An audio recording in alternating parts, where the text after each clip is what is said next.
to Harvest Online. We're so glad that you are with us today, no matter where you're watching or when you're watching. We appreciate you making us part of your day. If you would do us a favor, hit that subscribe button. We would love that. Also, Harvest Church exists so that all people may know Jesus and grow with Him. And today we are kicking off a brand new series. We're going to make ordinary extraordinary. And what we mean by that is we want to take ordinary things that the church is called to do, ordinary things that we do, and actually make them extraordinary. Things that most people would never think are amazing. We want to showcase those things as being extraordinary. And so we're going to start today by talking about the church. Now, when we think about the church, we see the first century church kind of come on the scene in the book of Acts. And the first century church was a movement fueled by one conviction or one idea, and it was this, is that Jesus was the Son of God, sent by God to reveal God and to reconcile the world to God.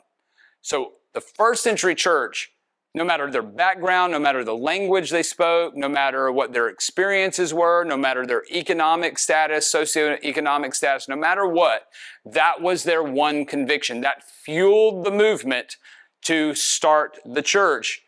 In Matthew 16:18, Jesus says this to Peter. He says, "And I tell you, you are Peter, and on this rock I will build my church, and the gates of hell shall not prevail against it." So when we see Jesus talking to Peter, he says, I'm going to build my church, and not even the gates of hell are going to be able to prevail against it. Meaning that as long as we're on the earth, as long as the church is on the earth, the church is going to go through ups, it's going to go through downs, there's going to be difficult times, there's going to be good times, but they will never be defeated. The church will continue to grow and expand. In Acts 2:47, it says this, that the first century church were praising God and having favor with all the people, and the Lord added to their number day by day those who were being saved. So when we look at this, we see two instances, once in Matthew and once in Acts, where it talks about this thing, the church. And if we're going to think about the church and what it is, what we're going to do is trace it even back to the Old Testament and think about words that are being used to describe the church, to say, all right, what is the church? When we read about the church in Matthew 16:18 and Acts 2:47, it's the Greek word ekksesia. Some people say ecclesia, but ekksesia. And what that means is it is an assembly. So when we talk about the church, it is a gathering, it is an assembly. It's a group of people coming together. They could be coming together in all types of circumstances, in all types of buildings, in all types of structures. They may not even have a building or a structure. They may be coming around a tree, but it is an assembly. When we think about this term, assembly, we can even trace this word all the way back to the Old Testament with a Hebrew word called kahal. And when it was used, it was talking about an assembly of Israelites. So from the Old Testament to the New Testament, anytime God's people were assembled, it was considered kind of like what we would call a church. It was kahal in the Old Testament, ekklesia in the New Testament, and today we translate those things as the church. And so what you have is this gathering of believers, this assembly, referring to a people, not necessarily a place. Meaning that no matter where we go on the earth, we can gather and be the church on top of mountains, in basements, in homes, in auditoriums, in cathedrals, in wherever, around wherever that we assemble. And what we see is that the first century church made what was ordinary really extraordinary.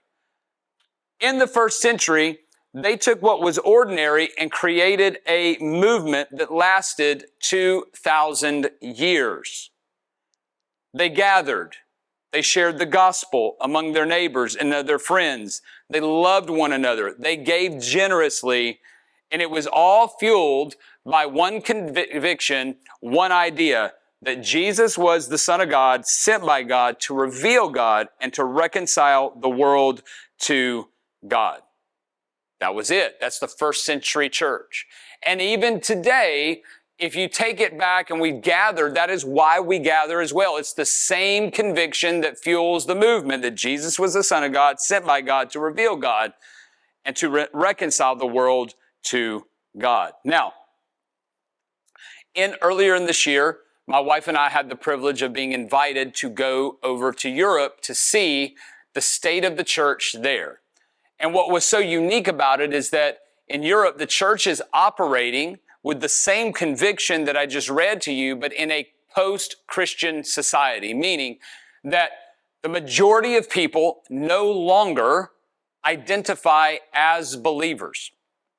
And when we went, we thought, wow, this is going to be a hostile environment. When you talk about Jesus, you talk about the church, what we're going to hear is hostility.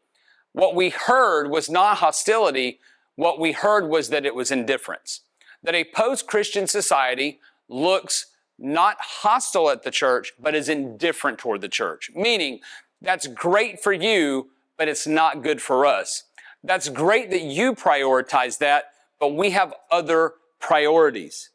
And one of the things that we saw and what we heard from people that were in Europe was that in that environment, cultural Christianity died. And what I mean by cultural Christianity, I mean it's the checkbox Christianity. What I mean by that is it's the people or the folks that say, yes, I'm a believer.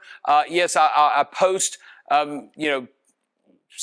scriptures online. I culturally am Christian, but I'm really not. Because when I have to make a choice, when I have to prioritize between what I've got going on and serving Jesus, I'm going to always choose what I've got going on, but I do believe in Jesus. What they said is that died.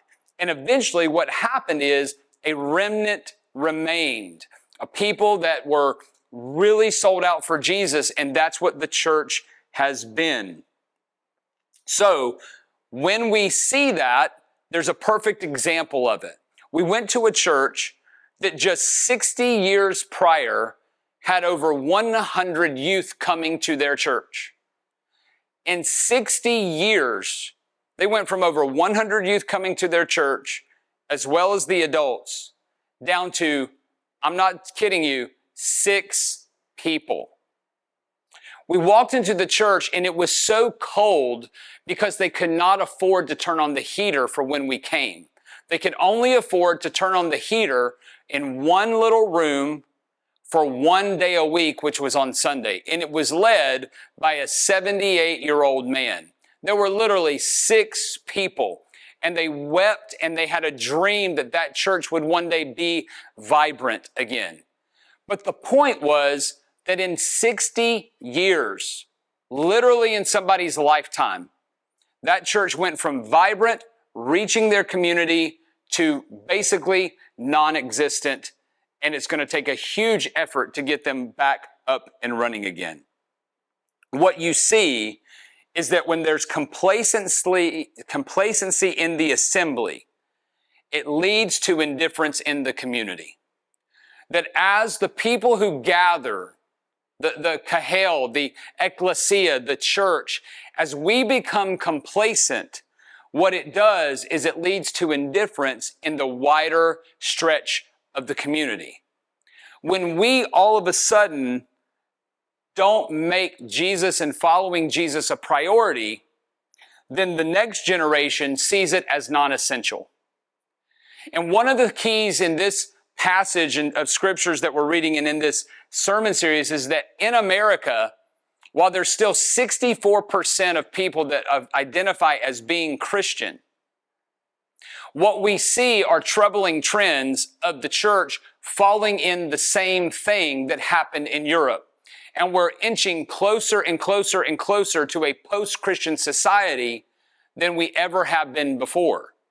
Even studies like 15, 20 years ago showed that 85% of the country identified as Christian. That has fallen by 20% in just a short time. And one of the reasons that I believe that we see that is because we have complacency within the church. When it's summertime, we're out. church attendance drops in the summertime because we're vacationing or we're vacationing. It's not just that we're taking one vacation, we're taking like 4 every single weekend. We see it because a lot of times parents are going to choose their ball schedules over going to church and participating in church. That's complacency. It just is. We choose not serving, not giving over other priorities. And that is what the death of cultural Christianity looks like. And that's what a post-Christian society looks like. We just saw it. And as they said to me, you guys are going through in America what we went through 20 and 30 years ago. You're going through it now. And in the next 10 to 15 years, what you see here is what you're going to have there. It's just coming. The same things are happening there that happened here. So I say that not to be mean to anybody or not to make somebody, hurt anybody, but to awaken our eyes and to awaken our hearts to say that the church is much more than just coming on a Sunday.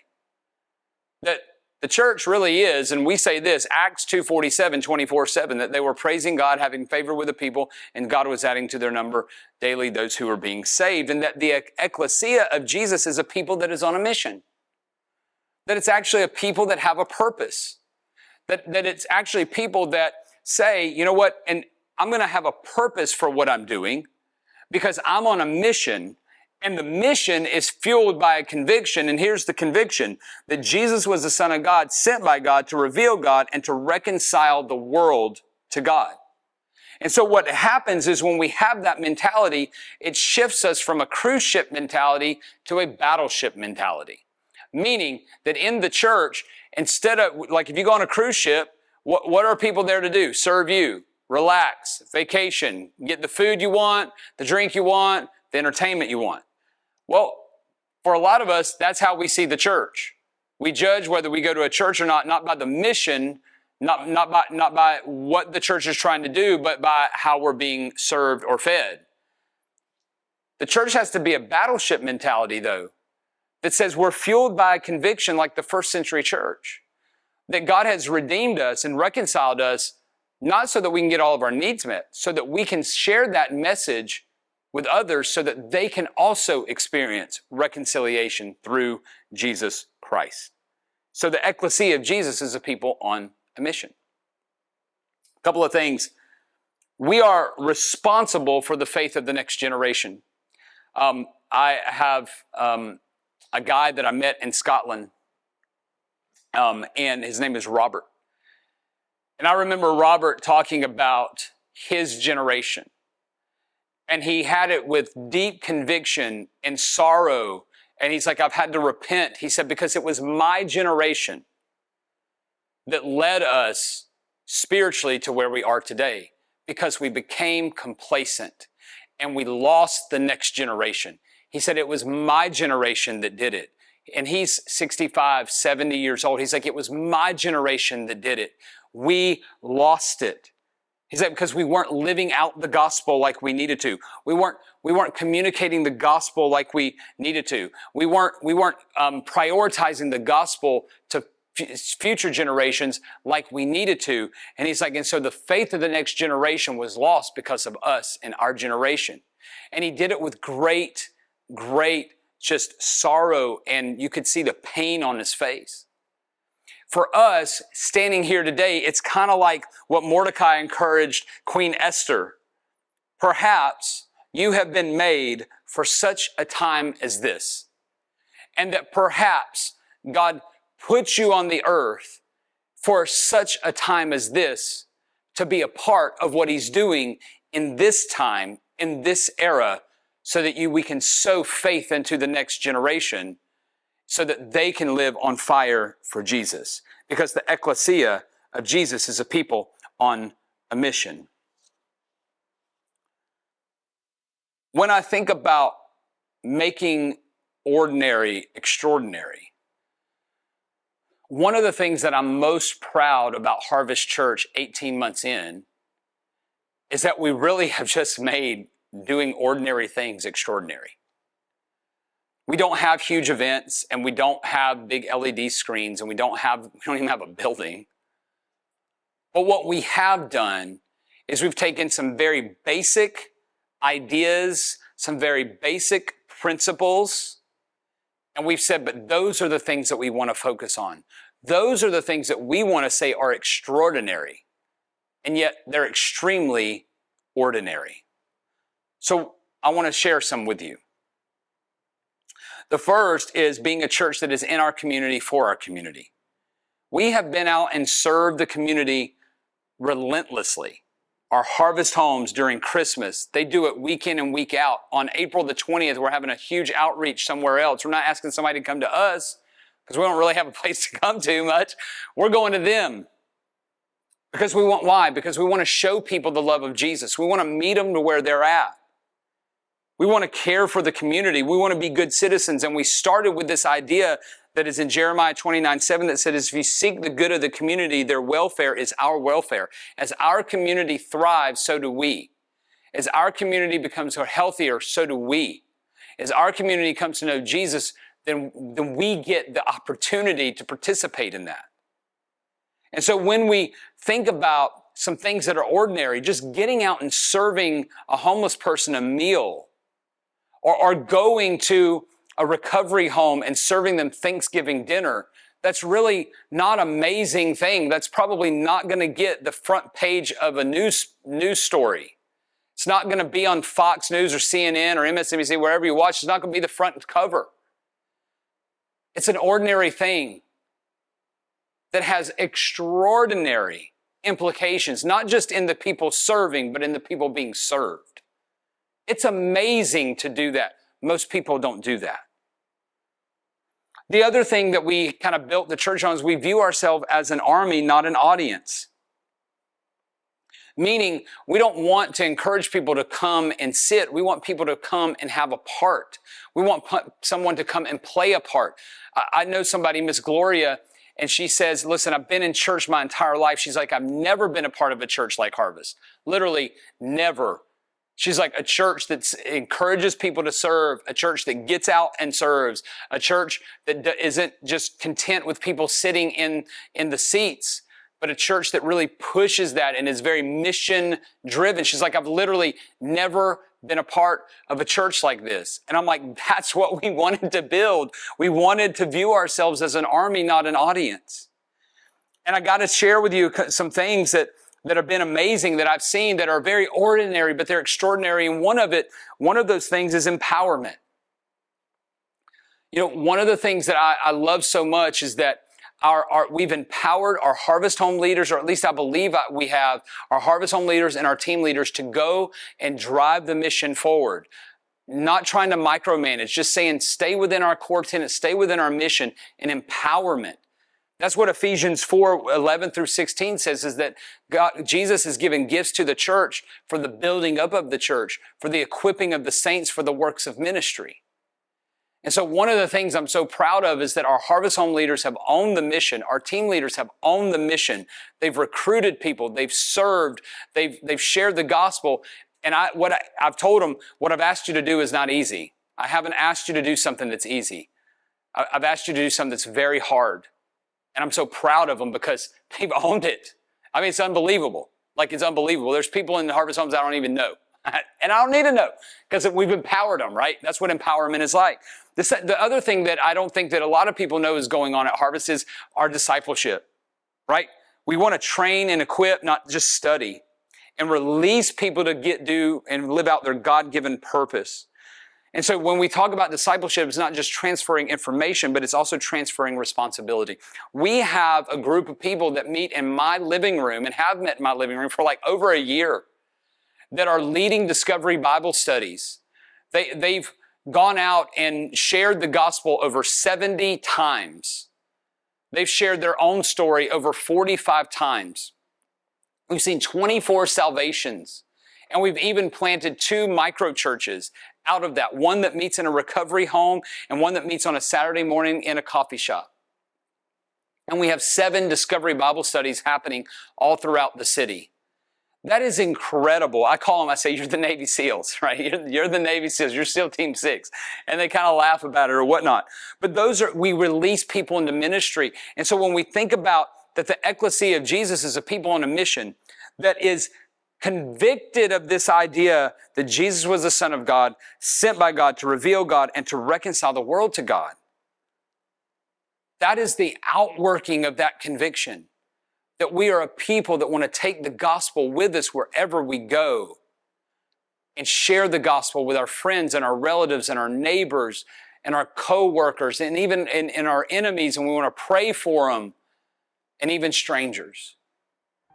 And so as we dive into the series to make ordinary extraordinary, I just want to highlight some things that we see over in Europe and tie that together with what we're seeing here, because here's the thing. This is the thing. Not anything to be bragging about, because I didn't know.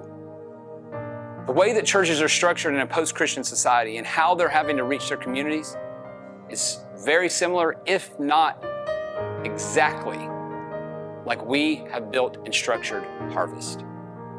Decentralized ministry, emphasizing personal relationships through our social networks and sharing the gospel and showing the gospel to people.